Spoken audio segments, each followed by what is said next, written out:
Apa itu arti syubhat? Syubhat itu kerancuan pemikiran, pemikiran yang rancu, yang tidak benar, terkadang ditampilkan seakan-akan kebenaran. Contoh, saya pernah membahas di internet dan juga ceramah tentang tidak boleh menjadikan tanah-tanah sebagai berkah, ada kuburan, kemudian diambili pasirnya, dan ini kebiasaan orang-orang Syiah. Kalau mereka di kuburan Husain, mereka mengatakan tanah yang ada di kuburan Husain karena ada Husain di dalamnya, maka tanah tersebut menjadi tanah berkah, bisa untuk mengobati penyakit. Ini orang-orang Syiah seperti itu. Akhirnya ini diadopsi oleh sebagian saudara-saudara kita. Mereka ngambil tanah kuburan wali ini dibawa pulang. Ini semua tidak benar, tidak ada dalilnya. Bahkan ini khurafat. Saya kita khawatirkan sarana kesyirikan, ya, karena para ulama telah mengingatkan, Imam Nawawi, Imam Al-Ghazali melarang mengusap-usap kuburan, meskipun kuburan Nabi sallallahu alaihi wasallam, apalagi selain Nabi sallallahu alaihi wasallam. Kemudian ada orang bantah, dia pakai syubhat. Dia bilang, bukankah Nabi di antara cara ruqyah Nabi sallallahu alaihi wasallam adalah mengambil air liur kemudian diletakkan di tanah, kemudian tanah itu diusapkan di tempat luka atau tempat sakit dengan berdoa, ya, dengan tanah kami biriki ba'dina yushfa saqimuna, ya, dengan tanah kami, dengan air liur sebagian kami, maka disembuhkanlah orang penyakit di antara kami. Jadi kata mereka, lihat tanah ternyata bisa, ini dalilnya sahih. Tanah berarti berkah karena dijadikan obat. Ini saya katakan dalilnya tidak benar. Ini syubhat contohnya, ini namanya syubhat. Berdalil dengan sesuatu untuk membenarkan mengambil tanah di kuburan. Dalilnya Nabi pernah meruqyah pakai tanah dan air liurnya, kemudian berdoa dengan doa tadi, ya.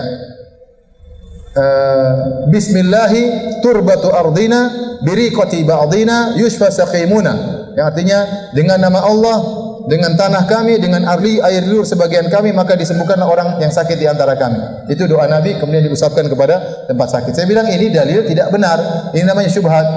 Ya, karena ya kalau kita mengatakan berarti hadis ini menunjukkan tanah itu berkah, maka liur juga berkah kalau begitu. Ya, liur juga berkah karena dalam hadis tersebut tercampur tanah dan apa? Dan liur, ya. Ini yang pertama. Berarti liur juga berkah. Kalau gitu saya kumpulan air liur kasih sama orang, ya. Karena berkah, ya. Karena ente bilang ini dulu tanahnya berkah. Jawabannya tanah tersebut tidak berkah dengan sendirinya, tapi bercampur dengan air liur disertai dengan doa. Maka jadilah apa? Berkah. Dan itu tanah sembarangan, dimanapun boleh. Kenapa ente mengkhususkan tanah kuburan? Paham atau tidak? Jadi menggunakan dalil tidak pada tempatnya, itu namanya syubhat. Itu namanya syubhat, ya. Contoh, seorang mengatakan boleh seorang melakukan bid'ah, ya. Karena Nabi membenarkan orang sahabat-sahabat bikin bid'ah, Nabi biarkan. Bilal ditanya, apa yang buat engkau masuk surga? Kata dia, tidaklah saya solat, tidaklah saya berwudu kecuali saya solat. No, ini Bilal bikin kreasi bid'ah dan Nabi membenarkan, berarti boleh dong bikin bid'ah, ya. Kita katakan tidak benar. Yang pertama, dari mana kamu tahu Bilal yang buat kreasi?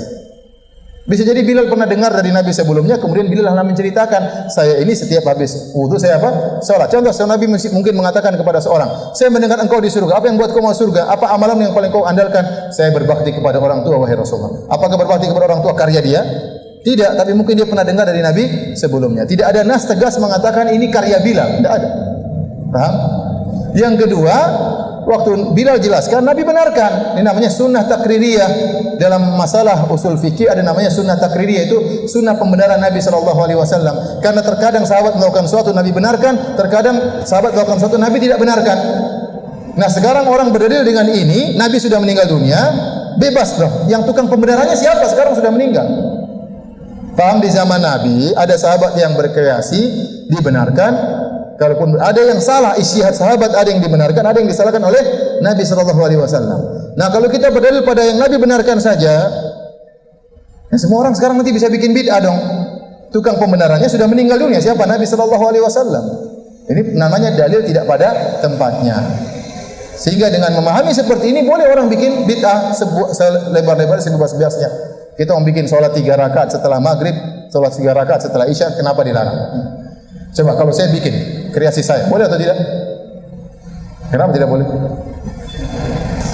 Kan Bilal bikin sholat 2 rakaat setelah wudu. Boleh atau tidak? Sekarang saya bikin 3 rakaat setelah isya. 6 rakaat deh, biar antum boleh. 6 rakaat. Boleh atau tidak? Tidak boleh.